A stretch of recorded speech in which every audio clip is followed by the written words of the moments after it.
विद्यार्थियों, आज आप लोगों को एक 10वां क्लास का जो चैप्टर पढ़ाई होने जा रहा है वो पाठ नंबर 9 है संस्कृत में, जिसका नाम है स्वामी दयानंद। क्या चैप्टर का नाम है? स्वामी दयानंद। ठीक है। स्वामी दयानंद अकारांत शब्द एक वचन है प्रथमा विभक्ति का। मतलब स्वामी दयानंद एक व्यक्ति विशेष हैं जिनके विषय में आज वर्णन किया जाएगा। कैसे व्यक्ति हैं स्वामी दयानंद, कौन सा ऐसा इन्होंने बड़ा सा काम किया जिस कारण से आज हमें पाठ्यक्रम में पढ़ाया जा रहा है। और विशेष बात आप समझ लें कि स्वामी दयानंद जी का जन्म 1824 को हुआ था और आज 2024 हो गया। याद रखिए, इनका जन्म हुआ था 1824 में और आज कौन सा वर्ष चल रहा है? 2024। इसका मतलब इनको जन्म लिए हुए 201वां साल चल रहा है। 200 वर्ष मिट जाने के बाद में भी, 200 वर्ष समाप्त हो जाने के बाद में भी जिस व्यक्ति का नाम है तो वह व्यक्ति का नहीं, उनकी कीर्ति का नाम है। कीर्ति अर्थात उनके द्वारा जो कर्म किया गया, उनकी जो नीति सिद्धांत, उनके जो जीवन चरित्र हैं, वो समाज के लोगों को अनेक विधि से प्रेरणा देती है। तो आप लोग पेज नंबर 68 संस्कृत बुक में देख सकते हैं। शुरू से मिलाना है। अगर कहीं कोई शब्द का उच्चारण हम सही से नहीं करें तो टोकना है। बैच में तो बैच में, वीडियो देखेगा तो कमेंट में, ठीक है, कि ये शब्द गलत बोला गया है। ध्यान से मिलाइएगा। क्या लिखा है जी शुरुआती में? आधुनिक भारतीय समाजस्थ शिक्षायाश्च महान उद्धारक स्वामी दयानंद आर्य समाज नामक संस्थापनेन एतस्य प्रभूतम योगदानं भारतीय समाजे गृह्यते। भारतीयता या राष्ट्रीयता बोधोपि अस्य कार्यविशेष स्वामी दयानन्दस्य परिचयं तस्य समाजधर्मे च योगदानं पाठेस्मिन् वर्णयति। अर्थात स्वामी दयानंद आर्य समाज नाम के एक संस्था के संस्थापक थे। आधुनिक भारत में शिक्षा और समाज को महान ऊंचाई तक ले जाने वाले व्यक्ति का नाम है।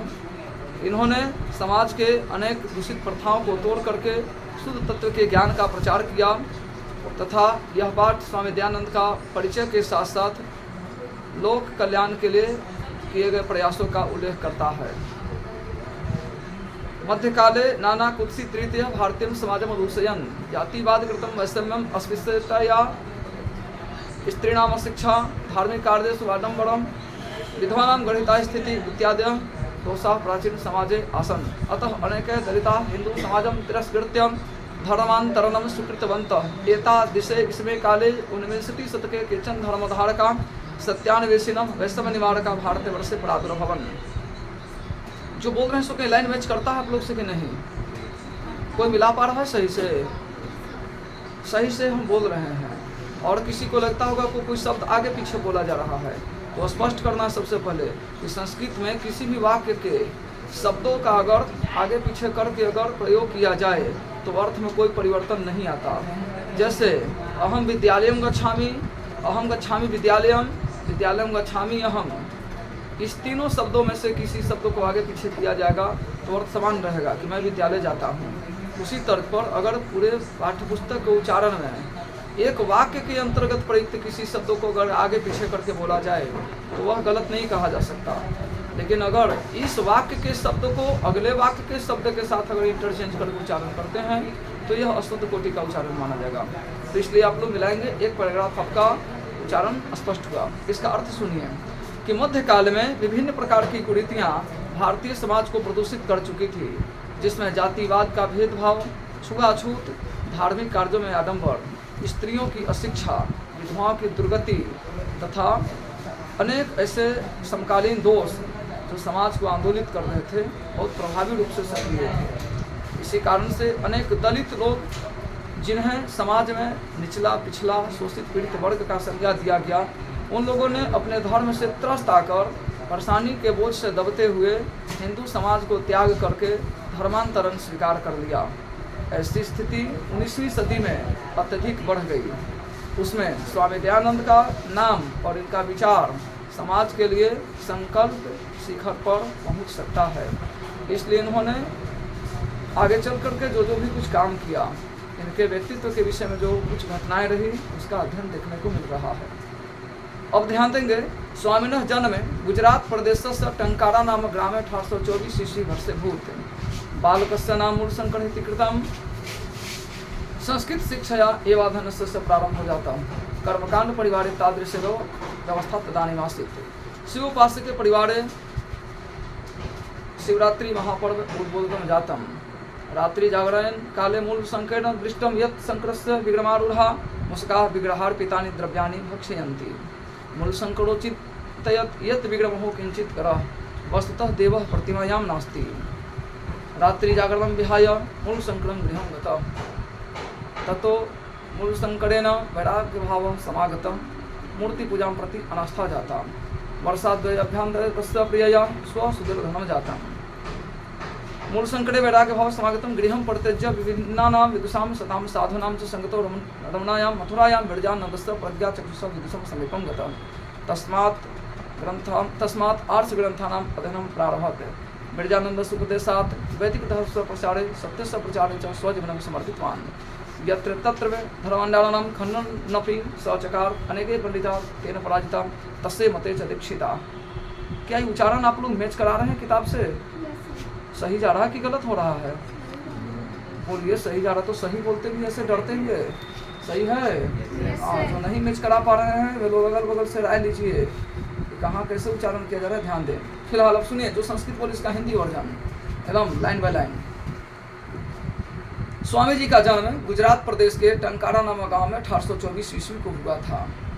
इनके बचपन का नाम मूल शंकर था। स्वामी दयानंद के बचपन का नाम क्या था? मूल शंकर ऐसे लिखा जाता। स के बाद अंग में क लगा हुआ है, ठीक है ना, और ऐसे लिखा था मूल शंकर।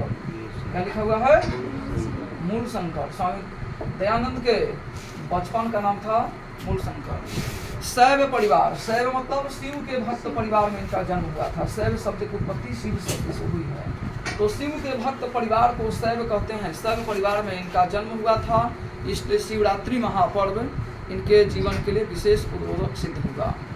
रात्रि जागरण के समय मूल शंकर के द्वारा यह देखा गया कि शंकर जी पर चढ़ाए हुए प्रसाद को चूहे खा रहे हैं। मूल शंकर यह देखकर आश्चर्य करने लगे कि यह कैसी पूजा, यह कैसा भगवान जो आत्मरक्षा स्वयं भी नहीं रखवाली कर सकता। भगवान को इतनी आस्था के साथ तो प्रसाद अर्पित करते, चूहे जैसे दुर्बल प्राणी से भी अपना बचाव नहीं कर पाएगा, तो यह शंकर नहीं निश्चित ही कंकर है। ऐसा मन में विचार आया और मूर्ति पूजा से अनास्था जागृत हो गई। फिर भी रात्रि जागरण के बाद घर आते हैं।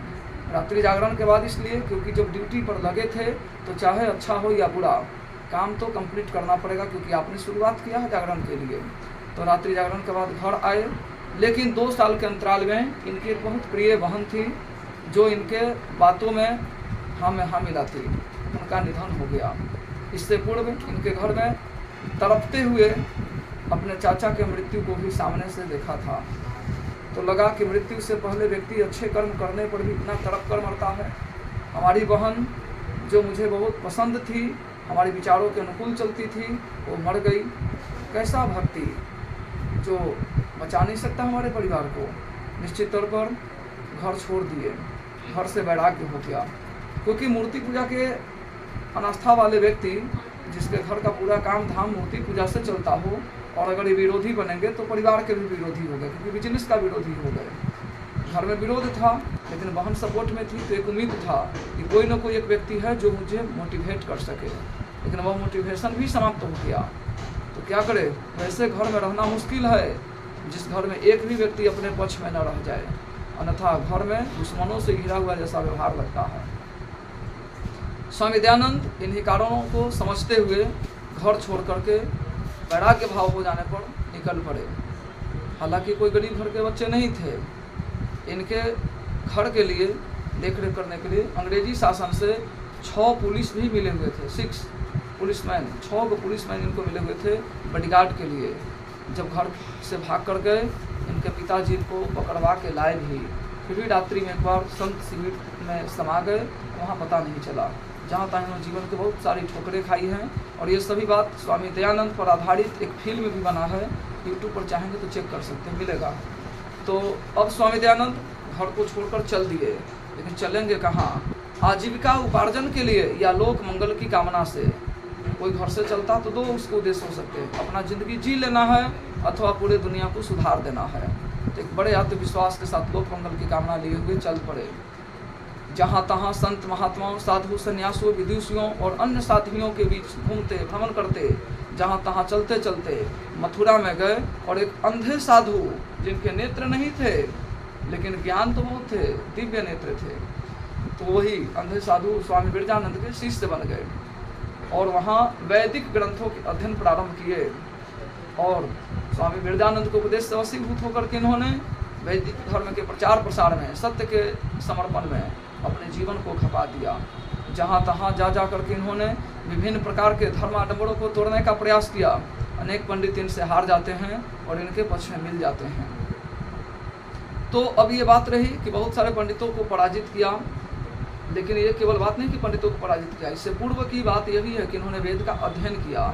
जो वेद का परमिशन होगा वही बात माना जाएगा, बाकी किसी के मनगढ़ंत सिद्धांत को स्वीकार नहीं किया जा सकता।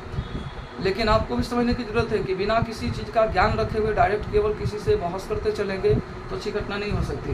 पहले इन्होंने ज्ञान प्राप्त किया, उसके बाद अज्ञानियों पर प्रहार किया, समाज के कुटिलताओं को तोड़ने का प्रयास किया, फिर ज्ञानी हो गए। जहाँ तहाँ विद्वान लोग जब इनसे हारने लगते, इनके पक्ष में मिलने लगते हैं, इनका बड़ा नाम, बड़ा पहचान, इनका बड़ा वैल्यू बनता गया, तो धीरे धीरे फिर क्या हुआ कि अपने उद्देश्य पूर्ति के लिए लोगों के संगठन के साथ जुड़कर काम करेंगे।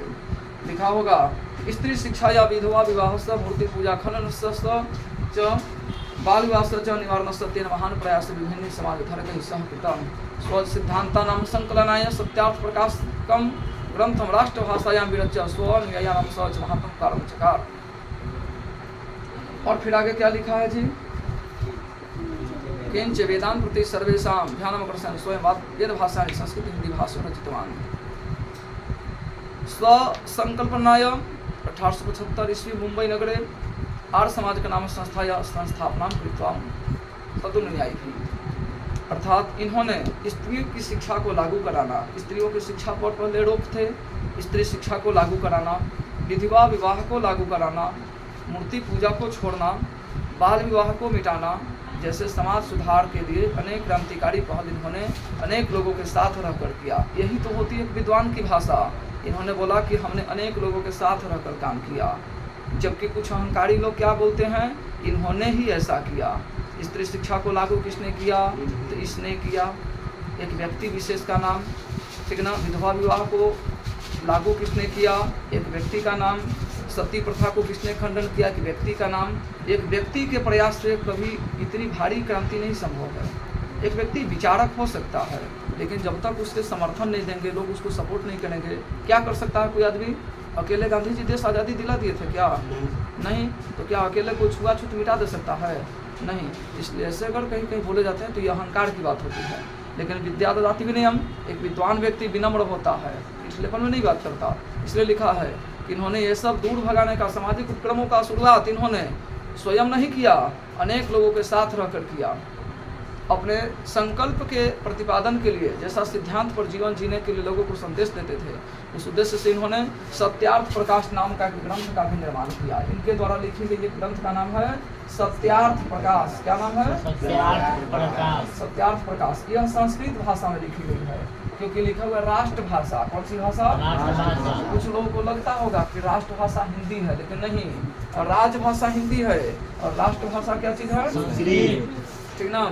और ये संविधान के 21वें अनुसूची में जोड़ी गई है, ठीक है ना, कि हमारी भारत की भाषा की व्यवस्था कैसी होगी। और हिंदी जो धारा 343 क के तहत देश की राजभाषा के रूप में स्वीकृत हुई, जिसकी लिखित देवनागरी होगी। और अगर कोई व्यक्ति हिंदी का विरोध करता है तो 6 महीने का जेल अथवा 10,000 रुपये का फाइन भी लेने के प्रावधान है। इसलिए कोई मैथ का शिकायत कर ले सकता है, साइंस का शिकायत करके बच जाएगा। हिंदी का शिकायत अगर करेगा तो पक्का है कुछ ना कुछ तो हो ही जाएगा, ठीक है। तो इन्होंने राष्ट्रभाषा में लिखा, संस्कृत में, हिंदी में नहीं। कौन भाषा में लिखा है, राष्ट्रभाषा मतलब हिंदी की संस्कृत है। संस्कृत में सत्यार्थ प्रकाश इनके द्वारा ग्रंथ लिखा गया। ग्रंथ इसलिए लिखे क्योंकि जान रहे थे कि अगर कोई मुझे मेरा दुश्मन मार दिया तो हमारा काम अधूरा नहीं रहेगा। मैं किस उद्देश्य के साथ चला था, कौन सा झंडा पताका लेकर के, जो इस किताब को पढ़ेगा पूरा हमारा जीवन चरित्र को समझ पाएगा। इसलिए इन्होंने सत्यार्थ प्रकाश नाम का ग्रंथ लिखा और लोगों को वेद पढ़ने के लिए भी प्रेरित करते रहे। लौटो लोग वेद की ओर, इन्होंने नारा भी दिया, वेदों की ओर लौट चले। स्वामी दयानंद के नारा भी रहे हैं। अब क्या रहा, वेदों की ओर लौट चले। जब स्वामी दयानंद के नारा है तो किसी शिष्य मंडली के लोगों के मन में उद्गार प्रकट हुए, गुरु जी केवल वेद पढ़ो ही कि समझो भी, क्योंकि पढ़ लेना तो आसान है, समझना बड़ा मुश्किल। जैसे कुछ लोग किताब लिए हुए होंगे लेकिन उनको समझने में कठिनाई हो रही होगी कि कौन सा पंक्ति क्या अर्थ है, तो वैसे लोगों के लिए क्या है, समझना जरूरी है। इसके लिए वीडियो जैसे है तो इन्होंने क्या किया, वेद भाष्य तैयार किया। वेद एक वैदिक संस्कृत में लिखा है तो उसको लौकिक संस्कृत में अनुवाद करने का काम किए। मतलब संस्कृत दो प्रकार के, वैदिक संस्कृत और लौकिक संस्कृत। तो वेद जो वैदिक संस्कृत में लिखा गया था उस ग्रंथ को इन्होंने लौकिक संस्कृत में कन्वर्ट करने का प्रयास किए। फिर भी संस्कृत में लिखे, अब तो खैर बहुत सारी भाषाओं में अनेक ग्रंथों के निर्माण भी हो गए हैं। तो बात ये रहा, और इन्होंने अपने जीवन को समर्पित कर दिया था वेद को लौटाने में, लोगों को वेद की ओर मोड़ने में, सत्य के प्रचार में। 1875 ईस्वी में इन्होंने एक बड़ा सा आंदोलन छेड़ा, उसका नाम रखा गया आर्य समाज। और आर्य समाज एक ऐसी कोई पब्लिक संस्था खोली गई मुंबई नगर में, जो 1875 ईस्वी में, उस समय 10,000 लोग एकत्रित हुए थे एक जगह पर मुंबई में। आज से 150 साल पहले, करीब करीब 250 साल पहले 1875 में अंदाज लगाइए कि 10,000 लोगों की भीड़ कितनी बड़ी मूवमेंट होती होगी, और 10,000 लोगों को इन्होंने संबोधित किया। आप अब उम्मीद लगाएंगे कि क्या डीजे लगा होगा, माइक लगा होगा, नहीं, 10,000 पब्लिक केवल भीड़ में रहती थी खड़ी। और जो स्वामी दयानंद जी बोलते थे, इनके बात को केवल व्यक्ति का कान नहीं, रोम रोम तक सुनता था। इतने बड़े प्रबुद्ध प्रवक्ता थे स्वामी दयानंद। 1875 में आर्य समाज की संस्था की स्थापना हुई। उसका मूल उद्देश्य रखा गया सर्वजीव कल्याणम, सभी जीवों का कल्याण हो, त्रिनम, सभी लोगों में ज्ञान ज्योति का विस्तार हो, सभी लोगों में समता का भाव हो। अनेक प्रकार से ऐसे उन्होंने कुछ उद्यम अप्लाई किए, लोगों को बहुत स्वीकृति भी मिली। फिर उसके बाद में समाज के शिक्षा व्यवस्था को भी इन्होंने बदलने का प्रयास किया और DAV नाम का विद्यालय भी खोला। आगे लिखा है, संप्रति आर्य समाज नामक संस्था संस्थापन है ना, नहीं ऐसा नहीं, संप्रति आर्य समाज नामक शाखाश्च देश विदेशेषु च पलायन प्रतिनगरं वर्तन्ते, सर्वत्र समाज दुष्टानि शिक्षामलानि च शोधयन्ति। शिक्षापद तो गुरुकुल नाम DAV दयानंद एंग्लो वैदिक विद्यालय नाम च समूह स्वामी दयानंदस्य मृत्यु 1883 अनंतरम प्राप्त तदनुयायी भी। वर्तमान शिक्षापद तो समाजस्य संशोधने च प्रवर्तने स्वामी दयानंदस्य आर्य समाजस्य च योगदानम सदा स्मरणीयमस्ति। अर्थात आजकल आर्य समाज की शाखा प्रशाखा देश विदेश के विभिन्न बड़े शहरों में फैल चुका है। स्वामी दयानंद 1883 ईस्वी में जब हम सभी को छोड़कर चले गए, हमें नहीं हमारे दादा को छोड़ के गए होंगे, तो जब स्वामी दयानंद इस धरती से विदा हो गए तो इसके बाद में इनके शिष्य मंडली के लोगों ने अपने गुरु जी का नाम अमर करने के लिए 1883 ईस्वी में DAV दयानंद एंग्लो वैदिक नाम का विद्यालय का समूह स्थापित किया। और तब से आज तक समाज और शिक्षा में जिस प्रकार के उत्कृष्ट संशोधन हो रहे हैं, उसमें स्वामी दयानंद का और आर्य समाज के लोगों का योगदान सदा स्मरणीय रहेगा। तो ये चैप्टर हो गया विद्यार्थी। कुछ ऑब्जेक्टिव क्वेश्चन पूछते हैं, फटाफट जवाब दीजिएगा। पूछेंगे, जवाब देंगे ना आप लोग? Yes sir. बताइए, स्वामी दयानंद किस समाज के संस्थापक थे? आर्य समाज की स्थापना कब हुई? 1875। केवल हम 1 सेकंड इंतजार करेंगे आंसर का, दूसरा सेकंड हम कमेंट दिए रहेंगे, नहीं तो आप लोग सोचेंगे कि 5 सेकंड ही अपना लाइव टाइम बढ़ाना चाहता है, टाइम ड्यूरेशन क्या। अगला क्वेश्चन रहेगा, स्वामी दयानंद के बचपन का नाम क्या था? इनका जन्म कब हुआ? 1824 ईस्वी में। अच्छा, किस काल में अनेक प्रकार की सामाजिक कुरीतियाँ छाई हुई थी? मध्यकाल में। आंसर में देर करेंगे, हम आंसर का सप्लाई देते रहेंगे। अगला रहेगा, स्वामी दयानंद किस गुरु के शिष्य बने? विद्यानंद। स्वामी विरजानंद बोलना है, केवल विरजानंद ऐसे जैसे लगता है कि आपने उनको गोदी में खिलाया था क्या? स्वामी विरजानंद, हाँ ऐसा। आगे, स्वामी दयानंद घर छोड़कर कहाँ चले गए? वृंदावन। मथुरा में चले गए। वृंदावन और मथुरा में करीब करीब 22-23 किलोमीटर की दूरी है, गूगल लोकेशन सर्च करेंगे। अच्छा, तब क्या रहा? फिर आगे की बात है कि DAV का पूरा नाम क्या है? हाँ, विद्यालय के समूह है ना, दयानंद एंग्लो वैदिक। अगली बात, सत्यार्थ प्रकाश किस भाषा में लिखी गई है? संस्कृत। अच्छा, भारत की राष्ट्रभाषा क्या है? संस्कृत। सत्यार्थ प्रकाश के रचयिता कौन है? स्वामी दयानंद। अच्छा, शंकर जी का भक्त किनका परिवार था? स्वामी दयानंद। क्वेश्चन उल्टा हो गया, हमें तो पूछना चाहिए था कि स्वामी दयानंद का परिवार किस भगवान का भक्त था? शिव। शंकर जी का भक्त तो हम भी हैं, आप भी हो सकते हैं कोई, ठीक ना। अच्छा, आगे बताना है, इनकी प्रारंभिक शिक्षा किस विषय से प्रारंभ हुई थी? संस्कृत से। सीधा बोलो संस्कृत, क्योंकि संस्कृत में पढ़ रहा है जी लोग। Yes sir. बस बात खत्म। अगला क्वेश्चन एक लास्ट पूछते हैं, 10 क्वेश्चन होते 10 हो गया होगा। अच्छा, तो लास्ट क्वेश्चन यही रहेगा कि स्वामी दयानंद के घर पर किनका निधन हो गया था? बहन का। बहन का। ठीक है, तो इस प्रकार से हो गया विद्यार्थी। जय हिंद।